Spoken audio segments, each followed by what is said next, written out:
It's a gummy butterfly. And now I'm going to eat it. No, I wasn't going to make you watch me eat the entire thing. As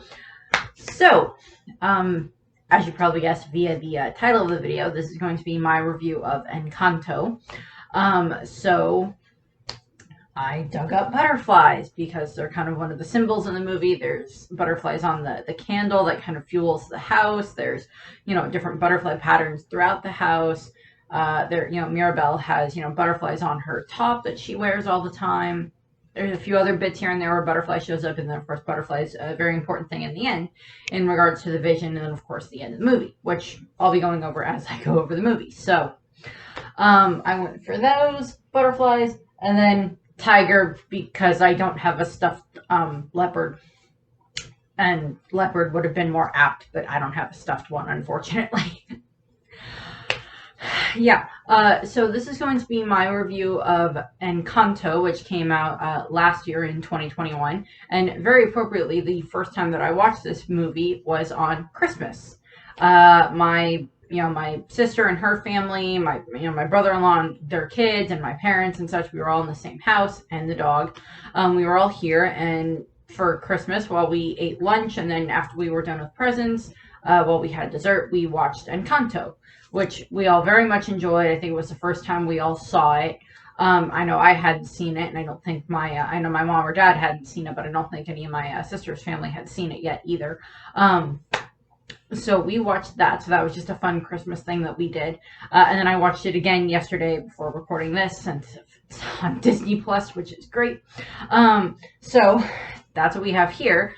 And so I just, I was like, well, I can either wait until it goes to DVD and do a review, or if I can get enough screen caps, review now. So I decided to go with review now, and this is the first Disney review of the new year. I am also going to do a separate video where I more break down the different gifts/powers that the Madrigals have, that the family Madrigal have throughout the course of the movie. Of a different video where I kind of break those down, kind of like I did with Suzu and her powers, the powers from the Dragon Sphere, Dragon Gem, whatever you want to refer to it as. So let's get started. A few little trivia bits about the movie before I go into the movie itself. This is the 60th animated Disney feature film. Yeah, so 60, all the way back to Snow White. Yeah. I got through 59, well, less than 59, because there were like 2 or 3, 4 that I didn't review last year because I just don't care for them. That I didn't review last year, but I got through almost like 50 some Disney movies last year in regards to watching them and recording them and, all of that. So that was fun, plus everything else. So yeah, it's the 60th animated movie. And it is, it's not the first one, obviously, to be set in South America, because there is also the Emperor's New Groove, which kind of takes from, Central and South American heritage because of the Aztec and the Inca and the Maya references that go into that, of course. And then, of course, there's also the three habaneros, or the three amigos, who is, of course, Donald and his friends. So there's some of those ones too, but this one is kind of one of the more bigger ones to take place in South America, and I do believe it takes place specifically within Colombia, is where I believe the movie is specifically stated to take place in. And in regards to some of the terms in the movie, obviously, a fair amount of the movie, they use a lot of Spanish throughout the movie, of course, in regards to, tío and tía, which is uncle and aunt, and hermano and hermana is brother and sister, respectively. I don't think they go through too many of those ones, but they do a few bits there, mommy, papi, mom, dad, different things like that, different endearments. Are usually done in Spanish, which is very nice to listen to. I took 2 years of Spanish in high school, and I took a year of it in college when I was there, and I remember pieces of it here and there. I wish I remembered more of it, but I did like hearing it here quite a bit. I'm just like, I know what that means, I know what that means, different things like that. And in regards to that, so the word Encanto comes from Spanish meaning charm and spell or enchantment. So in this case, they're using it as like, when the candle appeared, it made this, this encanto, this kind of spell or enchantment that was placed over this section of, this area in Colombia where, the story takes place, as a way of like protecting, this family, the Madrigals, but also these other families and these other people that had been traveling with them, as we find out at the beginning of the movie, which I will go over. And then the other way, for Encanto, it is both used for to tell a magical incantation, but it is also an adjective for sweetheart. So it's also like my Encanto, like my person that has, I guess, kind of bewitched my heart, but like in a good way. And then the definition for Madrigal, which initially when I heard it, I was just like Madrigal, magic, magical, maybe. But I looked it up just because I wanted to. And the definition of Madrigal is a medieval short lyrical poem in a strict poetic form. And then another one is a complex, polyphonic, unaccompanied vocal piece on a secular text developed especially in the 16th and 17th centuries. So it's like poems or a song for different things, which is very apt because the movie is a musical.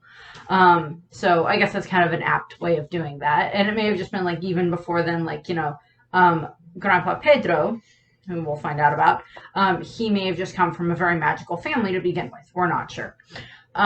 So into the movie itself. So, and I apologize because a lot of the names I may mess up a little bit in regards to the pronunciations of them, so I apologize for that. Most of them I should go okay, but there's a couple here and there that I may just accidentally mispronounce something, and I just apologize for that right away. So the beginning of the movie just starts with this kind of intro being told by Alma Madrigal, or Abuela, as she's also referred to as, because abuela is grandmother in Spanish, and abuelo would be grandfather, or grandpa, give or take. And it's, she's telling the story of when she was a young woman and she had just had her 3 babies. Her and her husband had to leave their home literally almost probably within like a couple of days of the children being born, because they still seem very small at the time frame. And they had to leave their home because it was being attacked. And they fled along with a large other group of people. And they had, made their way away from, they thought they made their way away from the, the people that were attacking them.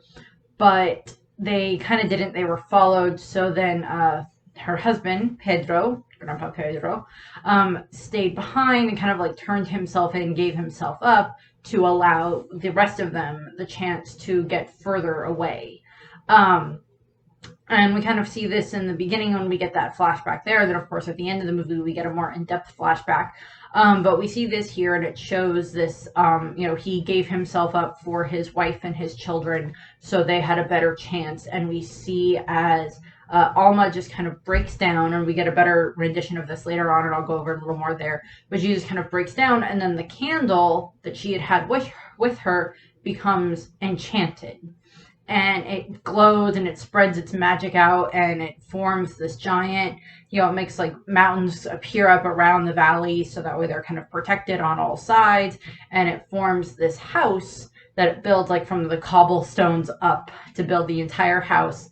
And it's a magical house because there's like a sentience inside of the house. So like, let's put Jarvis inside of this house. Especially, it wouldn't have been Jarvis. Jarvis has like a sense of humor. Yes, he has wit and banter, and he'll like, verbally spar with Tony, but still. But it's a little bit different than that. But, the house is there, and, the house built up around them. And then, like, they help build the community around them. Everybody helps build the community together because there's these other people, of course, that are there. And probably over the course of time, there may have been other people fleeing from the same people that were attacking them that came there, or just other people in general that, like, ended up in the same area. And, of course, the house's name is Casita. Casa is, of course, house in Spanish, and I think Casita is just more of an endearment for it. And the town is just called Encanto. And her 3 children, which we get a little bit more. I'll go through the names, specific family members in a minute when we go through that song. But her 3 children each end up getting a power when they both turn, I think it's like 5 or 6. They each ended up getting their own gift, and then subsequently their children have gotten gifts as well. And of course, the movie starts with this little girl, Mirabelle, is supposed to be getting her gift. And then we cut to, 10 years later, and Mirabelle is all grown up.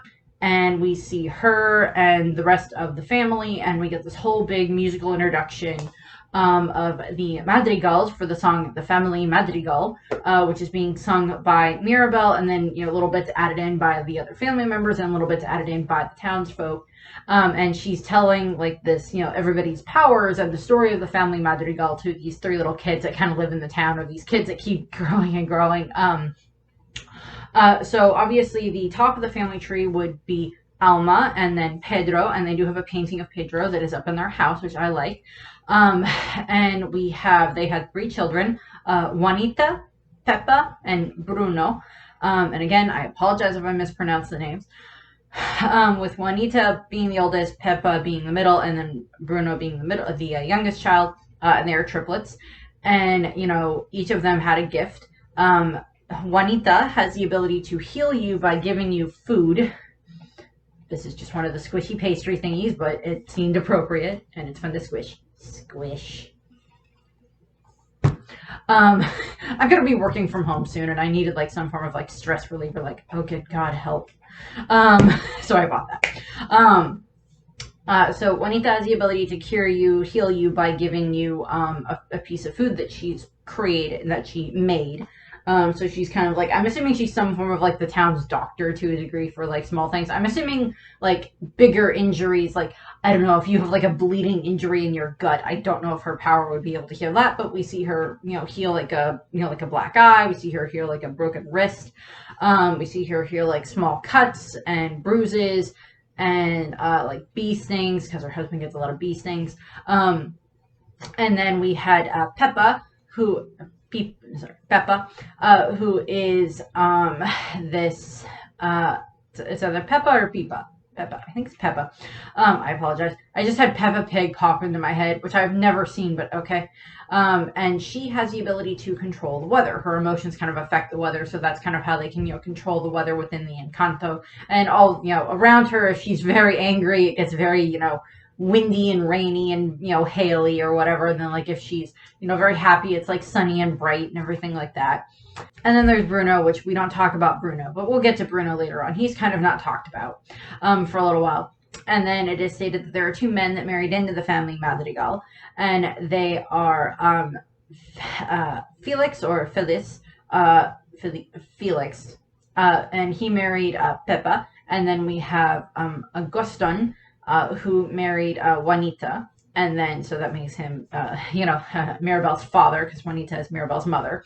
And then, the kids are but, so who's a sister and who's a cousin and who's a blah, blah, blah. And just is okay, calm down. And I like how, the kids keep, jumping in and saying, but what about this? What about this? One of them has coffee and it's just oh my God, there's so many of them. And, takes the cup. This is why coffee is for adults. Which I'm just I 100% agree, Mirabelle. I 100% agree. And what we see happen is, of course, he then introduces the grandchildren. And the oldest grandchild, so we're just going to go by family setup for a second. So Juanita had 3 children. Juanita had Isabella, who is the oldest grandchild. And she has the ability to make flowers grow and make plants grow. And she is, this very kind of perfect, very, posing princess type character. And she, makes all the flowers grow all over the place, and she can just make them sprout up anywhere. And she's just kind of like the idol of the town to a degree, because she's extremely beautiful and extremely graceful and everything. And then we have Luisa, who is the middle child for the Juanita and Agustin. And she has super strength. So she is just extremely strong and extremely durable. We see her toss rocks on her head at one point and it just doesn't do anything. We see her lifting this bridge at one point. She's done a whole bunch of different feats throughout the course of the movie of lifting extremely heavy things. And that's her gift. And then we go to the other family, the other setup of the cousins, Mirabelle's cousins. And of course, we have the oldest child out of them is Dolores of Peppa and Felix, and she has the ability to, she has like super hearing. So she can hear like things, almost everything within the Encanto, pretty much. I'm assuming it's everything within like a certain distance of her that she can hear. Even like small little things, like hear a pin drop like from a mile away concept, which is just funny. And so she hears so many different things, but she's also kind of a gossip. And then there is Camilo, who is the only, well, I was going to say he's the only grandson, but that's not true. Then we have Camilo, who is, Peppa and Felix's second child, their son, their first son, and he has the ability to shapeshift, so he can shapeshift into lots of different people. I don't know if there's a limit to how many people he can shapeshift into, but it does not appear to be, considering we see him like shift into like so many different variations of people in the town. We see him like, mother is very tired, so he gives her a pillow, and then he shapeshifts into her to like take care of the baby, and like different things like that. Or oh, we need someone else tall. Okay, tall person. Oh, blah blah blah blah blah, all that stuff. And so we see all of that, and then we have the youngest Madrigal, who is Antonio, who is, it's his birthday, and it's supposed to be that he gets his gift that day. And so they don't know what their gift's going to be yet until they get the gift at the end of the day.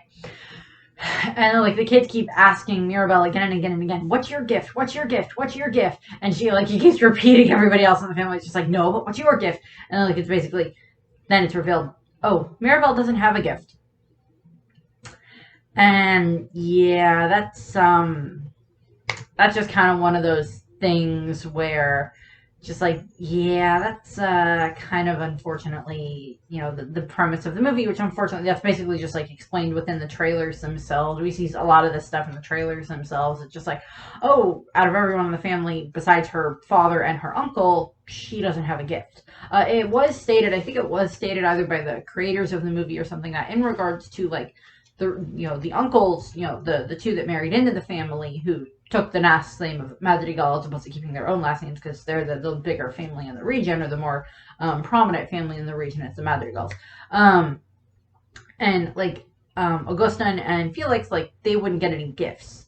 But like if they had adopted a child into the family who was like under the coming of age, under like under whatever it was, 5, 6, whatever age it was, and they were adopted into the family, then I think it was stated that they would get a gift though, but I could be wrong on that. So that's revealed that, oh, Mirabel doesn't have any gift. And then of course we get kind of this, everybody's getting all ready for the big party and everything that's supposed to be for Antonio for his like birthday / coming of age ceremony where he's gonna get like his gift and everything, and everybody's just like so happy about this and everything. Like his mother is just like, oh god, oh god, oh god, but just stay calm, clear skies, and he's like just like calm, and like her husband Felix is a saint, so like he's just like, it's okay dear, calm down. It's like clearly he loves her, and clearly Mirabel's father Augustin loves her mother.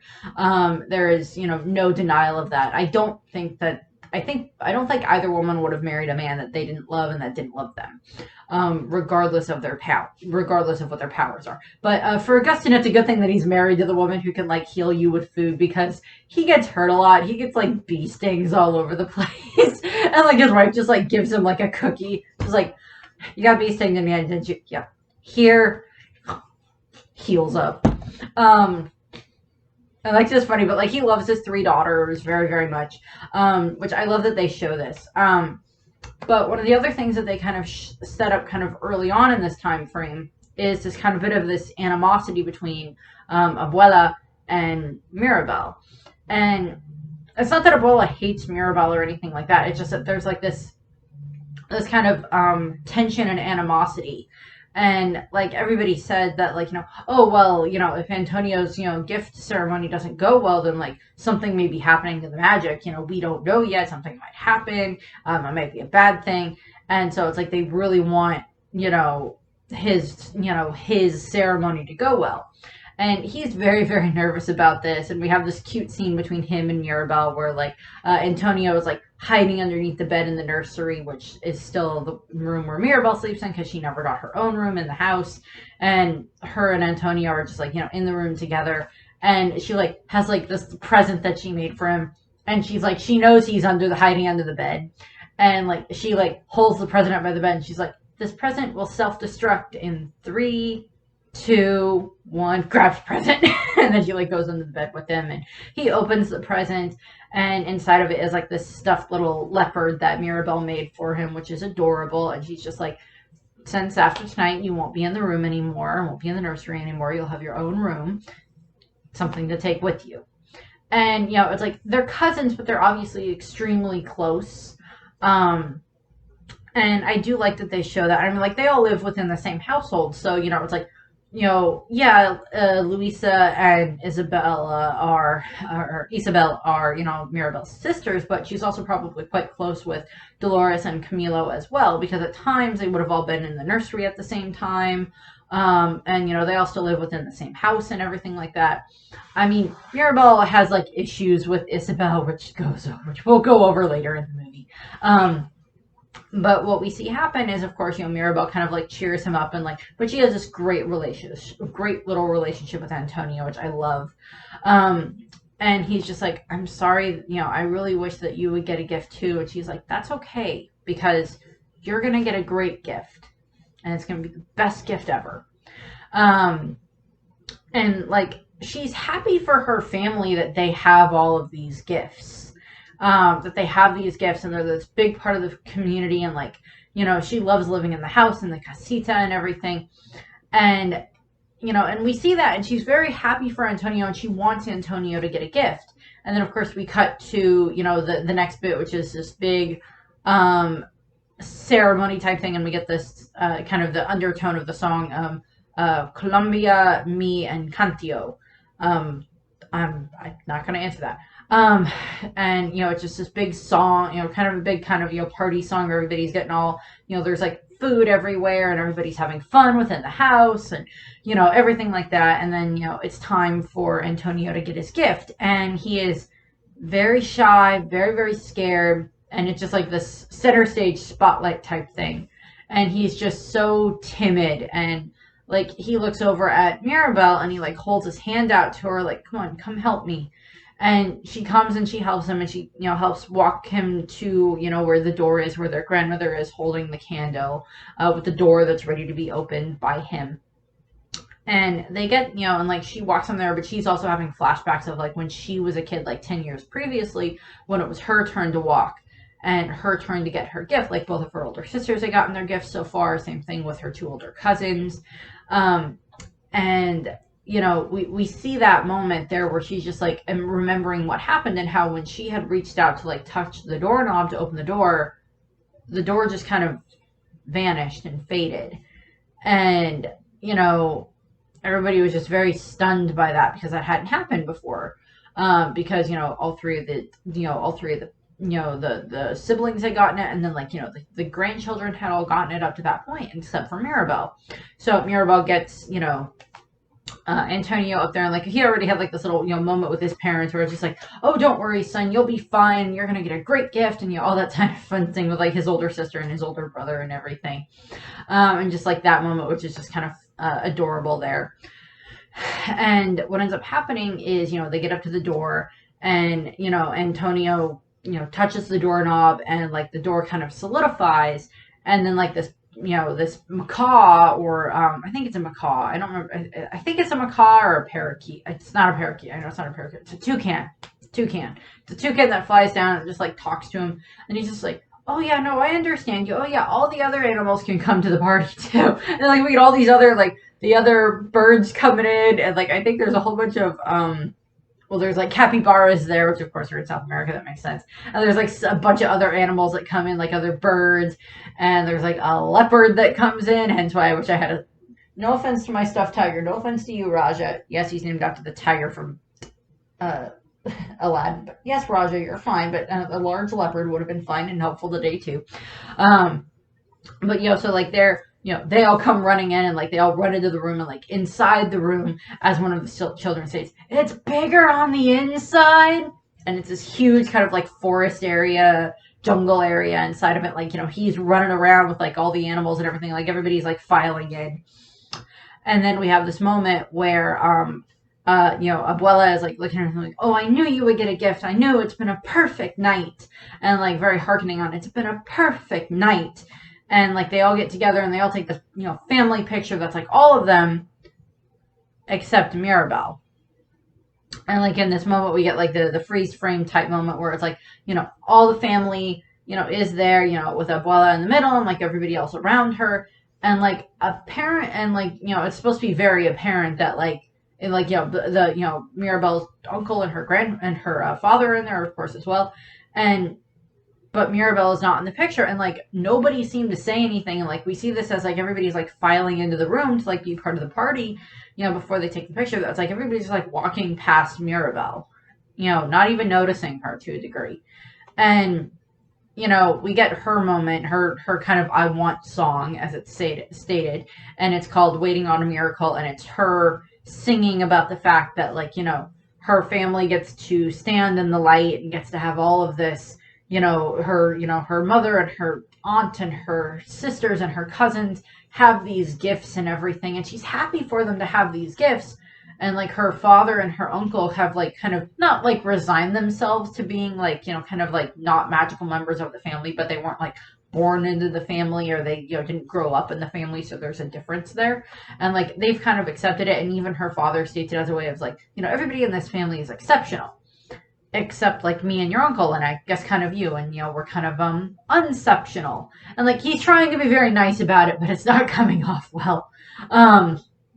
But Mirabelle's song, that Waiting on a Miracle, is this very big emotional song. It's her saying, well, I can't do any of this stuff, but I would if I could. And like we see her like everybody is like so happy, and like she's kind of like it's like everybody's like kind of like slow motion around her as she's like walking around the house. And everybody, there's like setting off fireworks in town to celebrate Antonio, this big moment of him getting his gift and everything. And she's singing, and we get this whole big emotional bit with her in regards to that.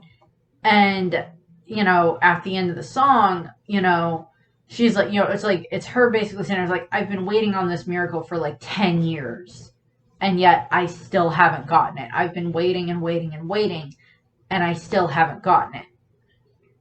And, how long do I have to wait to get this miracle? To get this, yes, I love being a part of this family, but I don't feel like I'm 100% a part of this family. And I think everyone has had that moment in time where it comes to like, either cousins or siblings or just, other family members or something like that, where you just don't feel like you belong. I've had that feeling. I'm sure other family members within my own family have had that feeling at times. In fact, I know at least some of them have, for different reasons. But, it was like, and like some people get ostracized from their family for different reasons, which thankfully, I don't think we've had any of that as far as I'm aware, but still.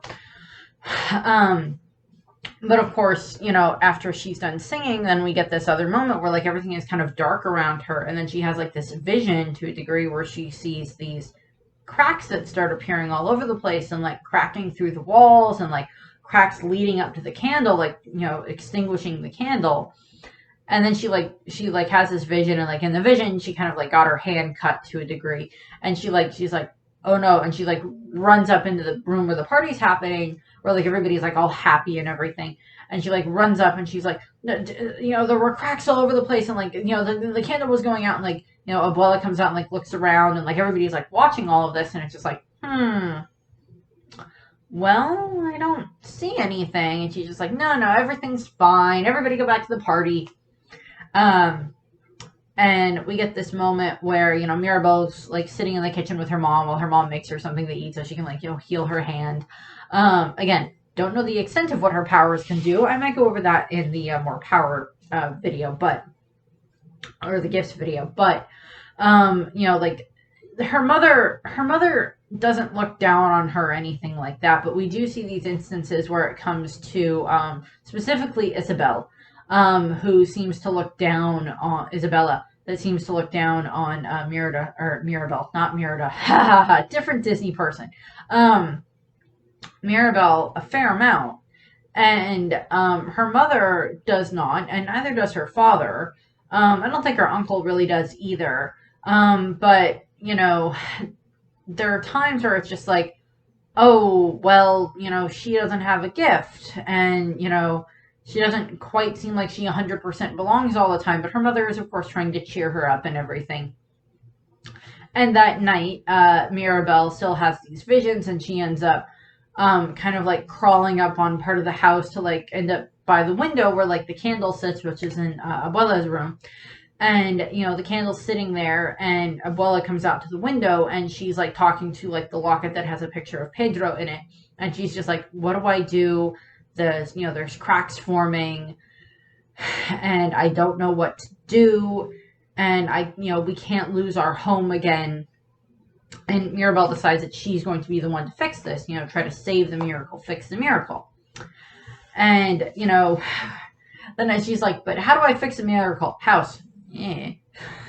House. And it is kind of shown that Mirabelle does seem to have the best relationship with the casita itself. Not that the others don't as well, because it's like it helps them with a lot of things here and there, but she seems to be the one with the best relationship with it.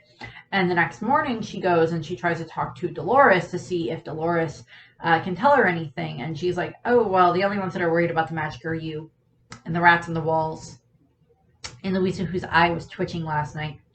So then Mirabelle then tries to spend this time trying to get a hold of her sister Louisa and try to get her to tell her what's stressing her out, which is where we get the song Surface Pressure, which is sung by Louisa, and it's her trying to like explain to Mirabelle how she feels all the time with like, because she's the one that has the super strength, so it's kind of thought that's like, oh, she has all of this strength and she has all of this she can handle a lot of the stuff, and like she talks about how it's like, I can lift all of this stuff, all this stuff is easy for me, it doesn't matter, I don't care how heavy it is, I will lift it. And and we get like this comparison to Hercules and like fighting Cerberus and like all this other stuff, but she also feels like she's trapped in like a 3-ring circus at times with as much stuff as she has to do, and she's just worried about like the surface pressure and how it's cracking, and like we get these images of like her holding the world on her shoulders and holding the Encanto on her shoulders, and the family and everything like that, but how she just wants to relax sometimes and just kind of not worry about like all of this stressful stuff. And like they have this Mirabelle and her have this great kind of moment where they talk a lot, or well, sing out their problems at the moment. And Louisa says, well, all I know is that right before Uncle Bruno left, him and there was this moment where the adults were talking and something happened, and then Bruno left. I don't know what to tell you from that. So what Mirabelle proceeds to do is she goes into goes up to Bruno's tower, which Bruno's tower has like the door itself has gone dark and nobody goes up there. And she makes her way up into the tower, and what ends up happening is get these in the right order. Yeah. She goes up into the tower, and she has to like climb, and like there's sand everywhere, and then she has to like climb all the way up the tower because like all the rooms are of course bigger on the inside. And she gets up into the tower, and she's just like, oh good God, why is there not a better way to climb these stairs? And she climbs all the way up into the tower, and she ends up going through and makes her way inside, and she finds these broken pieces, what look like broken pieces of green glass all over the place, and she gets a hold of these, and she puts like 3 of them together, and she sees like herself in the middle of it. So she gathers up all the rest of them like during this time frame, like the tower is starting to collapse, and she has to get out of there, and then she has to get out of the room, and she then kind of like encounters her grandmother, and at this point in time it's already been like determined that like that night they're going to have this kind of dinner where Isabel is going to be engaged to Mariano, who is this local man who is very handsome and he's very nice, and we've seen him interact a little bit over, seen him a little bit at the beginning of the movie and everything. Like, I think him and his mother, or his mother or grandmother, I think it's his mother, that were at the party and everything. So we've seen him before. And Mirabel goes and she ends up asking people, well, if Bruno had a prophecy about someone or had a vision about someone, how likely was that to come true? And she asked her aunt, and her aunt and her uncle basically ended up telling her the story. And this is where we get the song "We Don't Talk About Bruno," which of course just involves like everybody then talking about Bruno, which is just funny. It's like, we don't talk about him, but we have a musical number all planned out. And it's revealed that like Bruno would have these visions. And, like if he had this vision, then it was going to happen. Like, it's like, oh, your goldfish is going to die, or, oh, you're going to lose your hair, or, oh, what's going to, you're looking pretty, like, or his sister, like on her wedding day, on Peppa's wedding day, is just like, oh, it looks like there's going to be rain. And then like they got married in a hurricane, like all this other stuff happened. And like he's like described as being, 7 foot tall with like rats down his back, as he's like, like we get Camilo like transforming into him every now, transforming into him and everything like that to like creep out Mirabel. And, we get like all this other stuff happening where it's like the different family members kind of talk about him. And during this time frame, they're all getting everything all ready for the dinner with the Guzmans, with Mariano and his mother. And so we're getting that out of the way, and like, so all that's getting taken care of. And one of the other things that happens is like Luisa showed up back at the house, and she's like crying and really worried because she finally felt that like something was heavy, and she feels like she's losing her gift. And Abuela kind of like blamed Mirabel. She's just like, well, what did you do? What did you talk to her about? It's just like, we just talked about the fact that she just needs to, maybe not lift so much, or maybe she shouldn't have so much weight and pressure put on top of her, because we saw people like asking her, oh, can you do this? Can you do that? Can you do this? Can you do that? And everything like that. And so we get that whole moment there. And what ends up happening is, of course, like after the "We Don't Talk About Bruno" moment is when Mirabel ends up, putting together the whole, the prophecy pieces, and like seeing in the prophecy that like it's her in the center, but then like behind her is like the house getting filled with cracks. And it's like, so it's just like, oh, so does that mean that I'm destined to destroy the house? Is like what she's wondering. And then like at that point, her father comes in and like sees it, and like she tries to hide it. And he's like, okay, until dinner is over, we do not tell anybody that you went into the tower. We do not do anything like that. And we just hide all of this. Nothing happened. You know nothing. This is going to be a great night for your sister.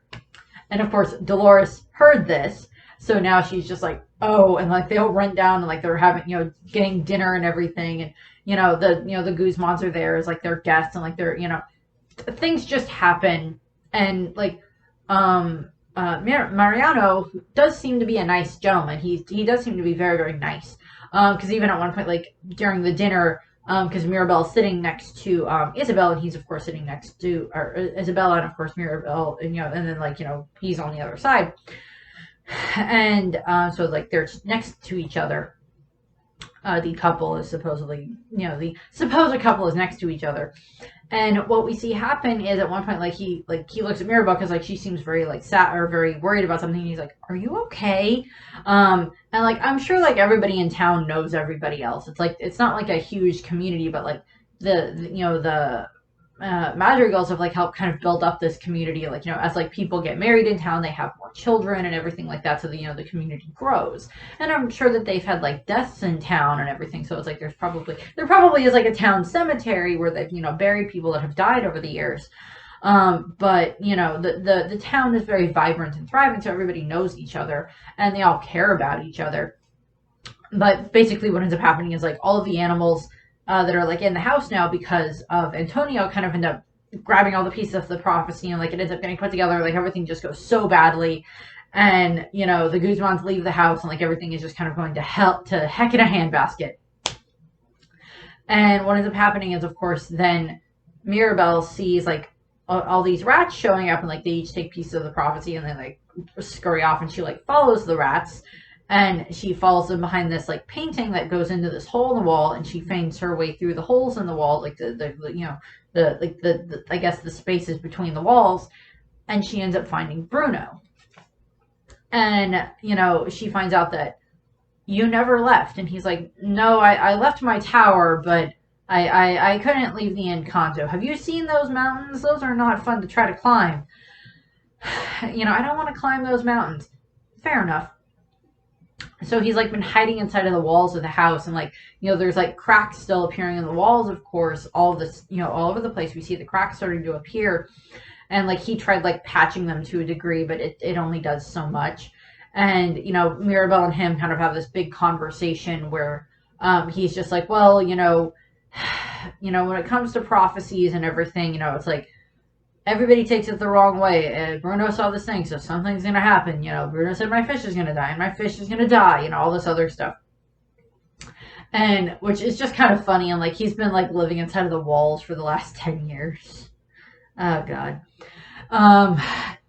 But we get this very sad moment where like he's living on the other side of the kitchen, like on the other side of the kitchen wall, and like he's kind of like on the table that he has there, he's like carved on the table like Bruno's plate setting, so it's like he still has like a place to sit at the table. And he's like, I couldn't leave my family. I love my family, and like the night that you didn't get your gift, mama, Alma, Abuela wanted me to look into the future and see what I could see, and I did. And I saw this vision, and it was you, and like the house was there, and it was fine, but then it had cracks, and then it was fine, and it was just like it all depended on you.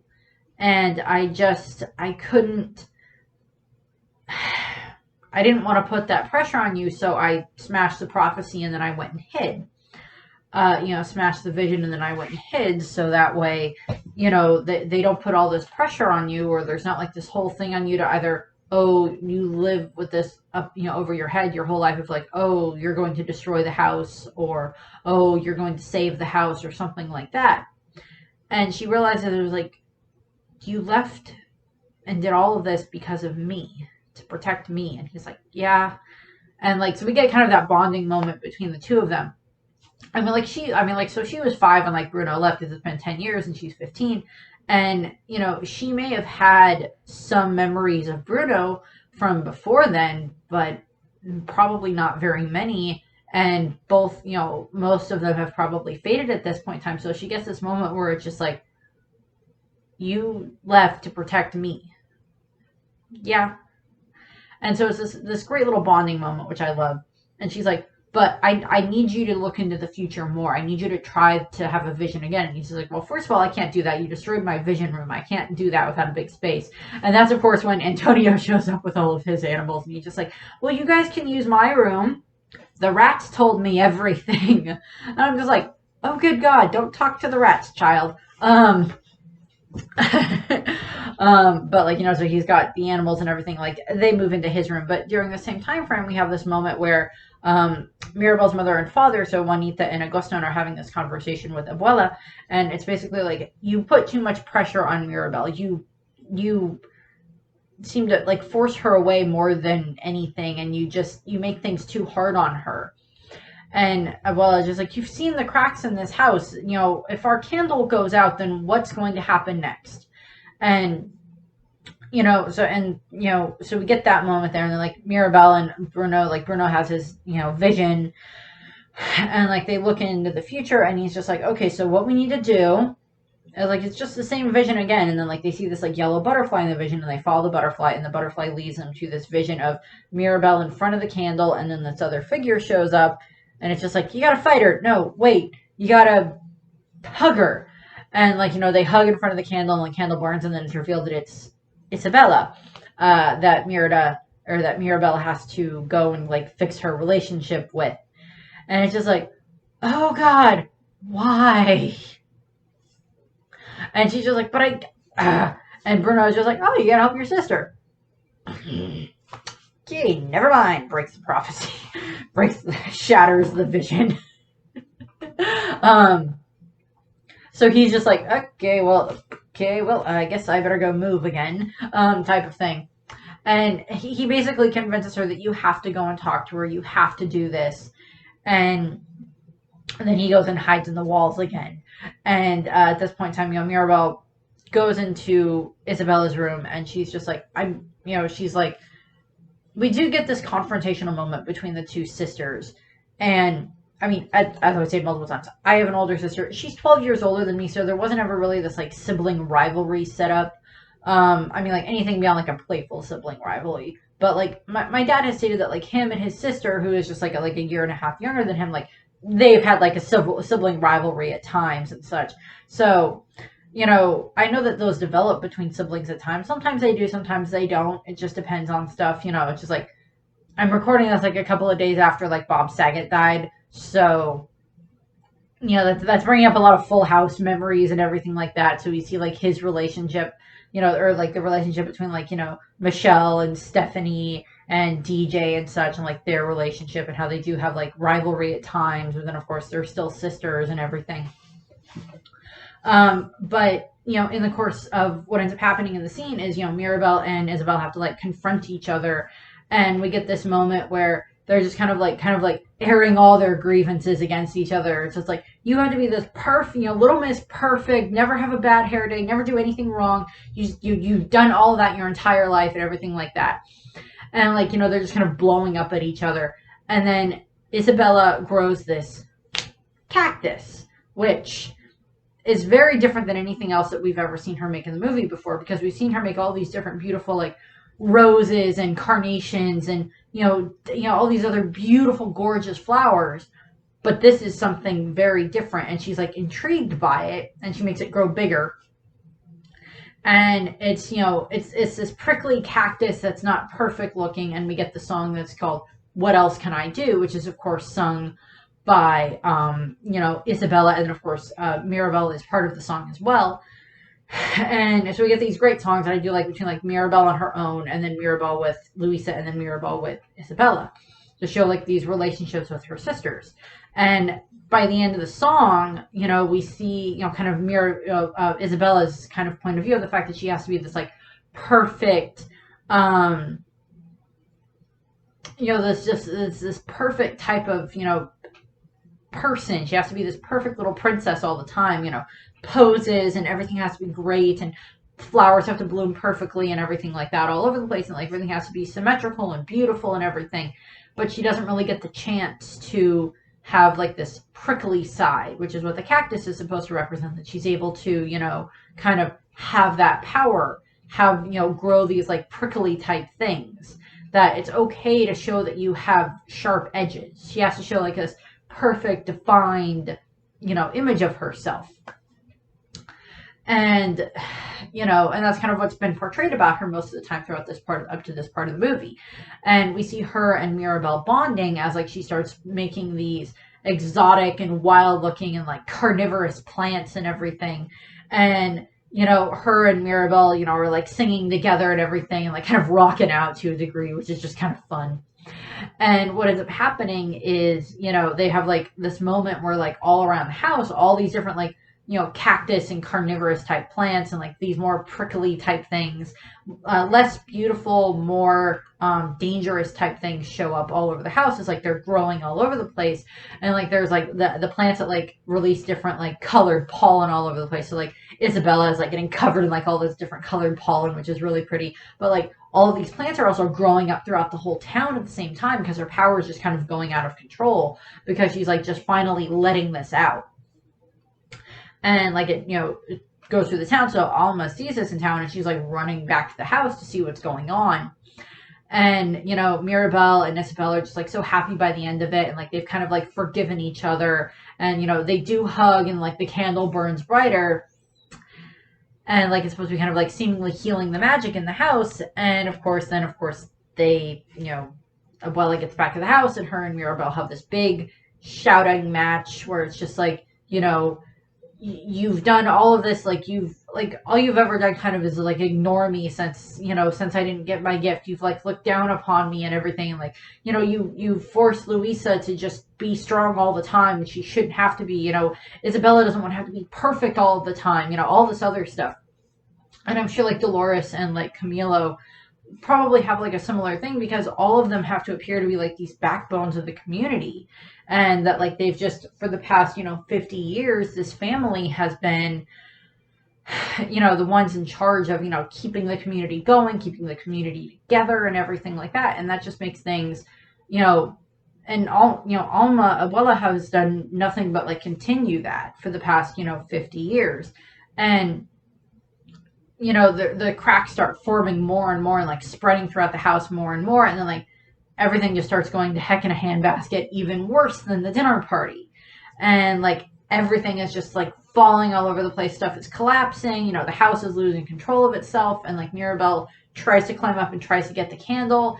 And one of the things that we see happen is like Mirabel is inside of the house while it's still collapsing. Like everybody else got out of the house, including Bruno, but like the casita, and like it's kind of last ditch efforts to try to protect Mirabel after she like got a hold of the rest of the candle, which was like almost burned down. The floor tiles like pile up all this furniture around her to like protect her from where everything is falling. And like everything, after everything falls apart, like this is like nighttime when this happens, or like just at like sunset type of a thing, or just after sunset that this happens, because like the course of the movie takes place to a degree mostly over the course of like 2.5 days, something like that. And what we see happen is everything clears, and like Mirabel is like kind of stuck in the pile of rubble, and or like is in the pile of rubble. She's fine, she doesn't seem to be physically hurt, but like the candle completely burned down, and just like everybody's just like looking around at like the house that happened, that's been destroyed. And Mirabel just kind of runs off, and then like everybody just like spends kind of the evening like the rest of the night kind of like shouting for her and looking for her. Like the whole family is looking for her, and they all seem to have lost their powers. Luisa doesn't have her strength anymore, Isabella can't grow flowers, Camilo can't shapeshift anymore, Dolores can't hear super far away anymore, all that type of stuff. They can't use their gifts anymore, because like the house was kind of like the PowerPoint, it was like the center point for the gifts. It was like that's where the power came from, but it's the house isn't there anymore. And Mirabel like ran off on her own, and then she's sitting by this river at the edge of the Encanto, and that's where the grandma finds her the next morning. That's where La Abuela finds her the next morning, and she's just like, I haven't been back here in 50 years. This is where it happened, where I lost your grandpa Pedro. And what ends up happening is we have this great moment where Mirabel and her grandmother finally connect, or have connect for the first time in like 10 years. And Mirabel kind of gets to like her grandmother like tells her more about like how she met Pedro, and like all this this like their love story, like how they met and they got married, and how like she was pregnant and they were gonna have 3 children, and like they had their children, and like for a brief moment everything was perfect, and then then their home was attacked and they had to leave, and he stayed, they were all leaving, and then he gave himself up to like allow the others more time to escape. And then in Alma's grief, in her despair, is where the candle came from. This moment, this miracle came from.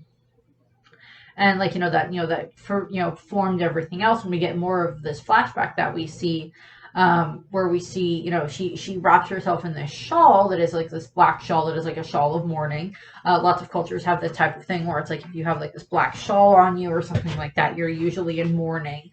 And like you lost like a child or a parent or a husband or a spouse or whatever the case may be, or a pet. I've had people do that seen people do that with pets, where they just like wear black like to mourn their pet, which is not a problem. Different things like that. And the grandmother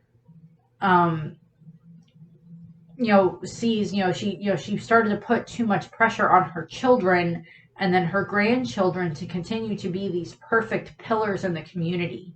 And like her and Mirabel are just having this moment where they're connecting, and this the little yellow butterfly shows up. and it, Mirabelle sees it, and then like all these other butterflies shows up, and like she like forgives her grandmother for what her grandmother did, and like her grandmother apologizes for like pushing her away or making her feel like she was less than her sisters and her cousins, and all of that. And she just like apologizes for that, and like Mirabelle accepts the apology.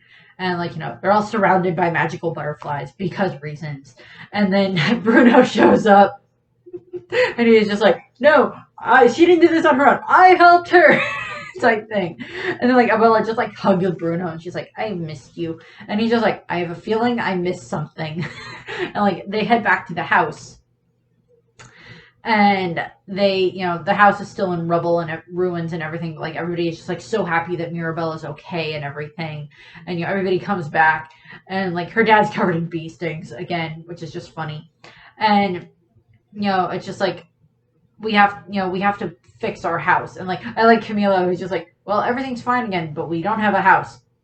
The dad had to like bops him. What? This is what? What is that? Not a house. That's not a house. It's like, technically he's right. That's a pile of rubble that used to be a house.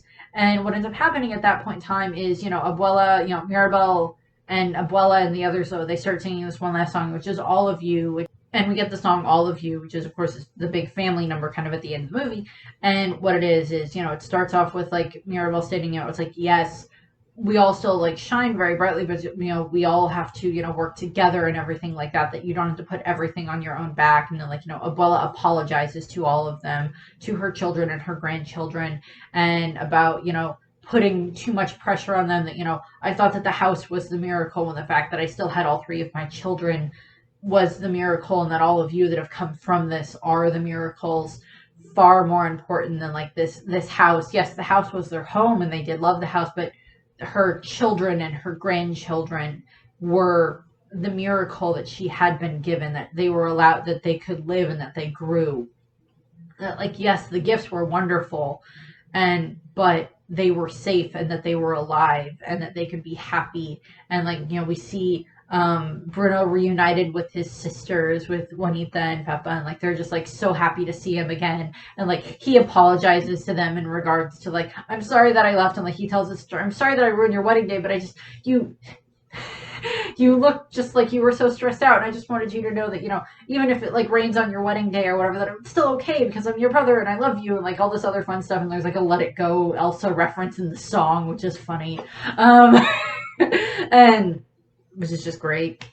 And during this time frame is like they hear the sound coming from the village, and they all look out, and like everybody in the village was so happy that Mirabelle was back as well. But like they're all showing up at the house, and they're all like, we're here to help you rebuild the house. Like you've helped all of us in town with building our homes or our businesses or whatever for the past 50 years.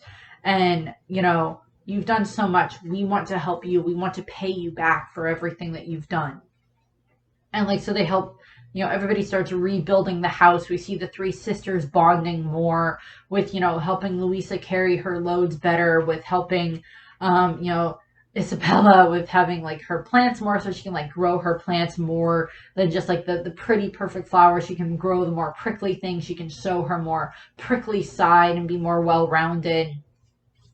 And, we see all of that, and like, the house starts getting built again, and like, it's just great watching everybody work together.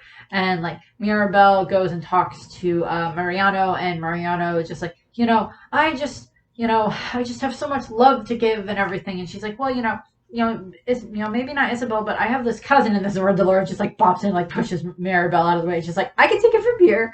And like, she's like, because she had stated earlier that like Bruno had a vision that like, oh, the man of my dreams will be just out of my reach. And in that case, it was like, oh, the man of her dreams was, Mariano.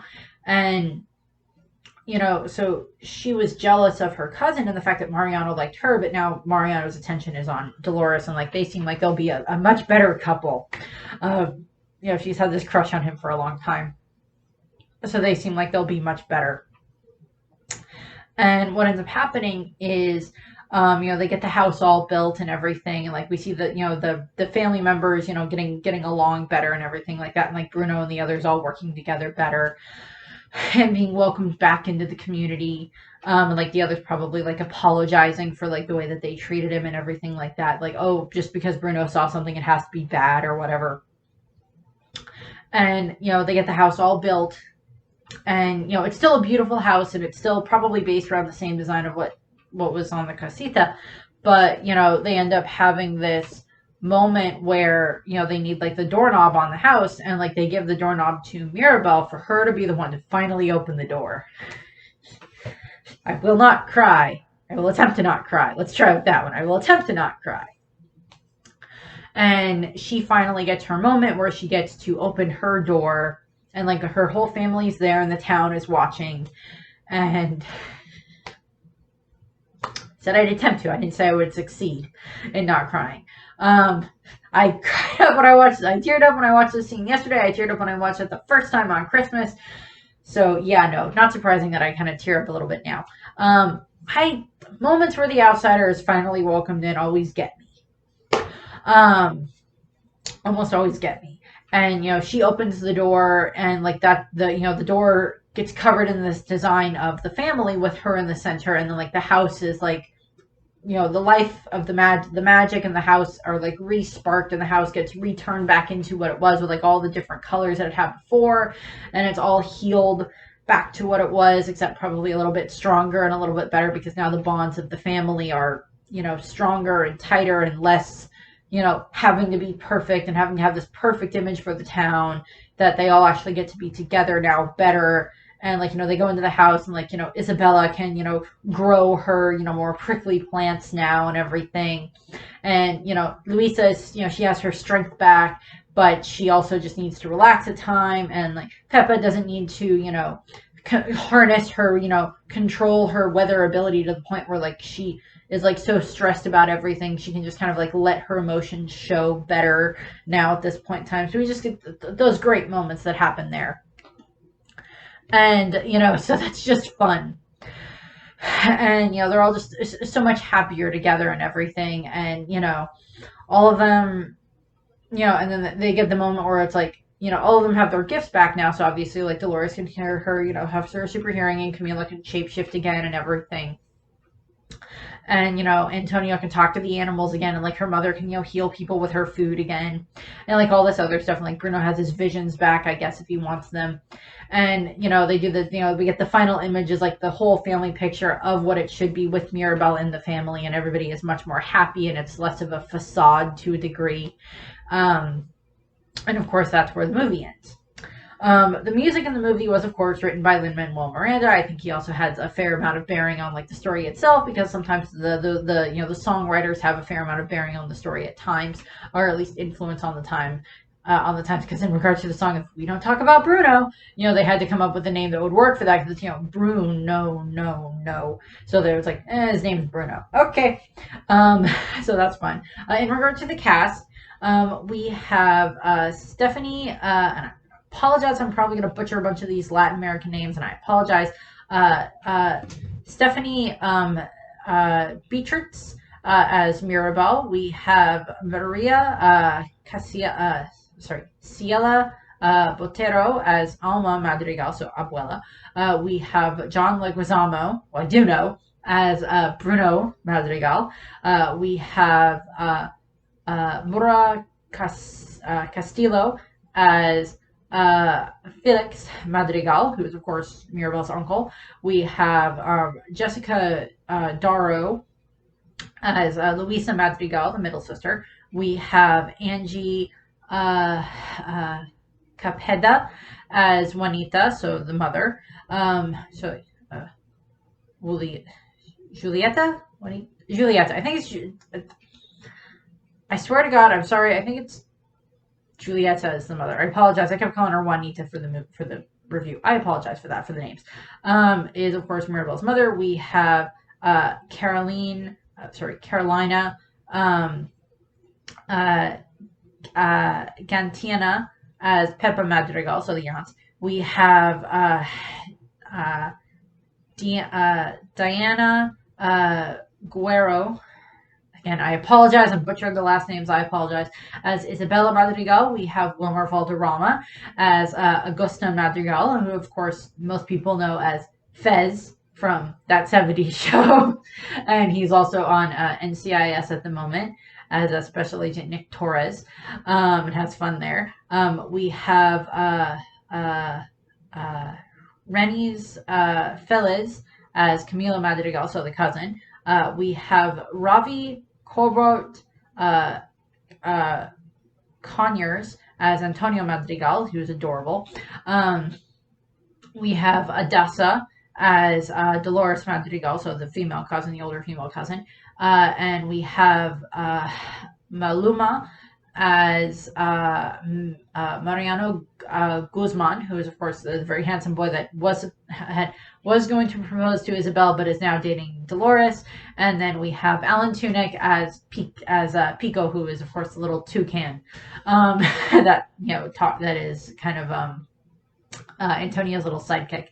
And of course, Alan Tudyk has been in a fair amount of the last, 12, well, not 12, but quite a few of the last Disney movies, because he's Tuk Tuk and Raya. He's, so many other, little sidekick characters, or, King Candy, or, Knows More from the Wreck-It Ralph movies. He's just all over the place in regards to that. So he's just great there. I love this movie. So buying it when it goes to Blu-ray, and like watching the bonus features for okay, I want to see how they broke this down. As I said, I'm probably going to end up doing a separate video where I break down the characters, the different Madrigals and gifts a little bit more, to do a little bit more of an examination of those. But that's what I have for this. I thank you for watching. I very hope that you enjoyed the movie. If you go watch the movie first, then watch this, which is kind of stupid to say now, but hopefully you've watched the movie before you watch this. But I hope that you enjoyed this video, and I hope that you have a nice rest of your day, and I thank you for watching. Bye! I was given a miracle, a second chance, and I was afraid to lose it. I lost sight of who the miracle was for.